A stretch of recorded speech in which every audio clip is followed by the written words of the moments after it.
नमस्कार, जय हिंद, वंदे मातरम दोस्तों।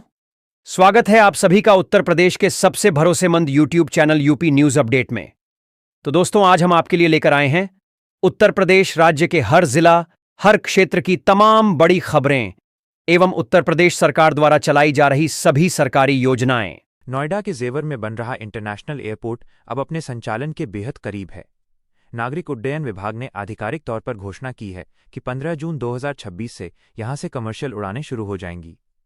ये न केवल उत्तर प्रदेश बल्कि पूरे उत्तर भारत के लिए परिवहन का एक बड़ा केंद्र बनेगा। हाल ही में एयरपोर्ट प्रबंधन में कुछ प्रशासनिक बदलाव हुए थे, जिसके बाद काम की गति और तेज कर दी गई है। रनवे का निर्माण और लाइटिंग सिस्टम का परीक्षण सफल रहा है। अब विभिन्न एयरलाइंस के साथ रूट और स्लॉट को लेकर अंतिम दौर की बातचीत चल रही है। शुरुआत में घरेलू उड़ानों पर ध्यान केंद्रित किया जाएगा, जिसके बाद अंतर्राष्ट्रीय रूट खोले जाएंगे। इस एयरपोर्ट के शुरू होने से दिल्ली के इंदिरा गांधी एयरपोर्ट पर दबाव कम होगा और पश्चिमी उत्तर प्रदेश के व्यापार व पर्यटन को वैश्विक स्तर पर नई पहचान मिलेगी। अगली खबर है कि उत्तर प्रदेश की महत्वाकांक्षी परियोजना गंगा एक्सप्रेसवे अब जनता के लिए तैयार है। मेरठ से प्रयागराज तक फैले इस विशाल एक्सप्रेसवे पर यात्रा सुगम बनाने के लिए सरकार ने एक बड़ा निर्णय लिया है। मुख्यमंत्री के निर्देशानुसार उद्घाटन के पहले 15 दिनों तक इस मार्ग पर किसी भी प्रकार का टोल टैक्स नहीं लिया जाएगा। यह निर्णय यात्रियों को नए मार्ग से परिचित कराने और ट्रैफिक लोड का आकलन करने के लिए लिया गया है। इस एक्सप्रेसवे के शुरू होने से पश्चिमी यूपी और पूर्वी यूपी के बीच की दूरी घंटों में सिमट गई है। एक्सप्रेसवे के किनारे औद्योगिक गलियारे भी विकसित किए जा रहे हैं, जिससे स्थानीय युवाओं के लिए रोजगार के अवसर पैदा होंगे। 15 दिनों के परीक्षण के बाद अत्याधुनिक automatic number plate recognition ANPR तकनीक के माध्यम से टोल वसूली शुरू की जाएगी। अगली खबर है कि मुख्यमंत्री योगी आदित्यनाथ ने आज लखनऊ में एक उच्च स्तरीय बैठक के दौरान औद्योगिक शांति पर जोर दिया।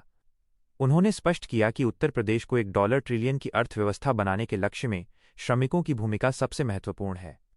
मुख्यमंत्री ने श्रम विभाग को निर्देश दिए हैं कि वे निजी क्षेत्रों के साथ मिलकर न्यूनतम वेतन की समीक्षा करें और महंगाई के अनुपात में भत्तों में वृद्धि सुनिश्चित करें। सरकार का मानना है कि यदि श्रमिक संतुष्ट होंगे तो राज्य में हड़ताल और विरोध प्रदर्शन कम होंगे, जिससे विदेशी निवेशकों का भरोसा बढ़ेगा। साथ ही कंपनियों को निर्देश दिए गए हैं कि वे श्रमिकों के लिए सुरक्षा मानकों का कड़ाई से पालन करें। इस पहल से राज्य के लाखों औद्योगिक कर्मचारियों को सीधा लाभ पहुंचने की उम्मीद है और श्रम कानूनों के सरलीकरण की प्रक्रिया भी तेज कर दी गई है। अगली खबर है कि राजधानी लखनऊ के चौधरी चरण सिंह अंतर्राष्ट्रीय हवाई अड्डे पर आज एक बड़ा हादसा टल गया। इंडिगो की एक फ्लाइट जब टेक ऑफ के लिए रनवे पर दौड़ रही थी, तभी अचानक बंदरों का एक झुंड सामने आ गया।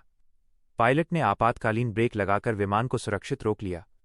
विमान में सवार सभी 180 यात्री सुरक्षित हैं, लेकिन इस घटना ने एयरपोर्ट की सुरक्षा और वन्यजीव प्रबंधन पर गंभीर सवाल खड़े कर दिए हैं। एयरपोर्ट अथॉरिटी ने इस मामले की उच्च स्तरीय जांच के आदेश दिए हैं। आसपास के जंगली इलाकों से जानवरों का प्रवेश रोकने के लिए ultrasonic bird and animal repeller लगाने पर विचार किया जा रहा है। सुरक्षा विशेषज्ञों का कहना है कि रनवे पर किसी भी जानवर का आना विमान के इंजन के लिए घातक हो सकता है। फिलहाल सुरक्षा व्यवस्था को और कड़ा कर दिया गया है। अगली खबर है कि उत्तर प्रदेश में आगामी जनगणना को लेकर एक बड़ा नीतिगत बदलाव देखा जा रहा है। जनगणना संचालन निदेशालय ने संकेत दिए हैं कि इस बार आंकड़ों के संकलन में जातिगत पहचान को भी दर्ज किया जाएगा। यह मुद्दा राज्य की राजनीति में काफी संवेदनशील रहा है।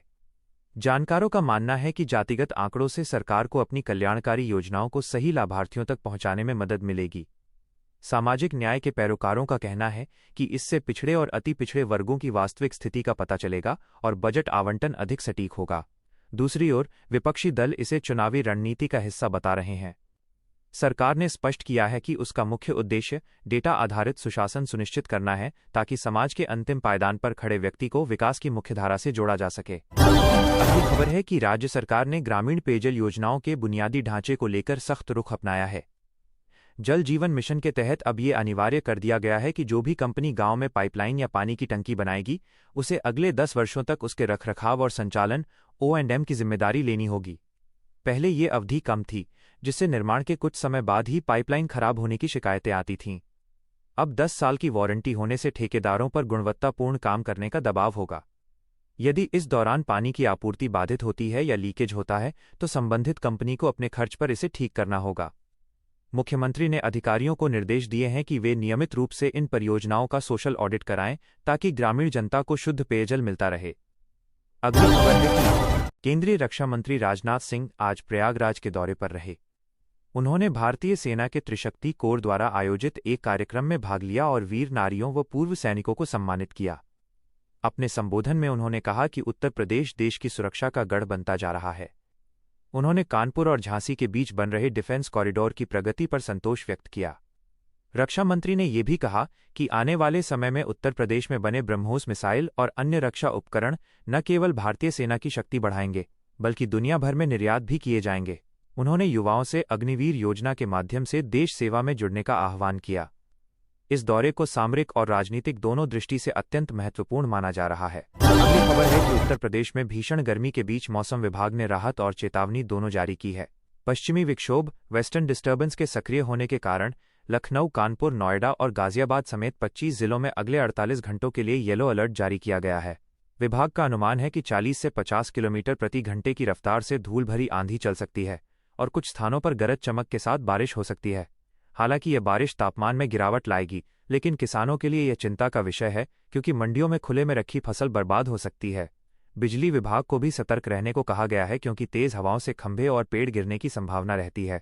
आम जनता को आंधी के समय सुरक्षित स्थानों पर रहने की सलाह दी गई है। अगली खबर है कि उत्तर प्रदेश पुलिस की स्पेशल टास्क फोर्स एसटीएफ ने एक बड़ी कार्रवाई करते हुए उत्तर प्रदेश और बिहार सीमा पर सक्रिय एक शातिर डकैत गिरोह के 3 सदस्यों को गिरफ्तार किया है।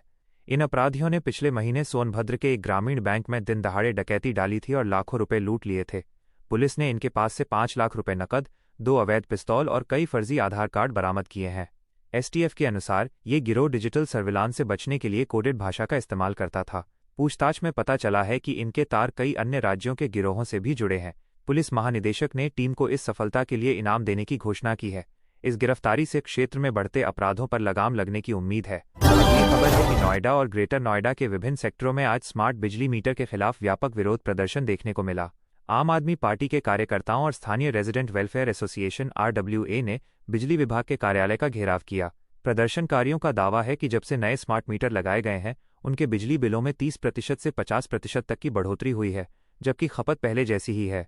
लोगों का आरोप है कि ये मीटर तकनीकी रूप से दोषपूर्ण हैं और बहुत तेज चलते हैं। प्रदर्शनकारियों ने मांग की है कि इन मीटरों की थर्ड पार्टी लैब से जांच कराई जाए और तब तक पुराने मीटरों के आधार पर बिलिंग की जाए। बिजली विभाग ने आरोपों को खारिज करते हुए कहा है कि मीटर बिल्कुल सही हैं और बिल बढ़ने का कारण गर्मी में S/E का अधिक उपयोग है। अगली खबर है कि उत्तर प्रदेश कांग्रेस अध्यक्ष अजय राय की अचानक तबीयत बिगड़ने की खबर से राजनीतिक गलियारों में हलचल है। वे वाराणसी में एक जनसभा को संबोधित कर रहे थे, तभी उन्होंने सीने में दर्द की शिकायत की और मंच पर ही गिर पड़े। उन्हें तुरंत पास के एक निजी अस्पताल में ले जाया गया, जहां डॉक्टरों ने उन्हें ICU में रखा है। प्रारंभिक जांच में पता चला है कि अत्यधिक कार्यभार और गर्मी के कारण उनका ब्लड प्रेशर अचानक गिर गया था। डॉक्टरों का कहना है कि उनकी स्थिति अब स्थिर है, लेकिन उन्हें कम से कम 48 घंटे के आराम की सलाह दी गई है। विभिन्न दलों के नेताओं ने उनके शीघ्र स्वस्थ होने की कामना की है। कांग्रेस के कई बड़े नेता अस्पताल पहुंच रहे हैं और कार्यकर्ताओं ने उनके स्वास्थ्य के लिए मंदिरों में प्रार्थना शुरू कर दी है।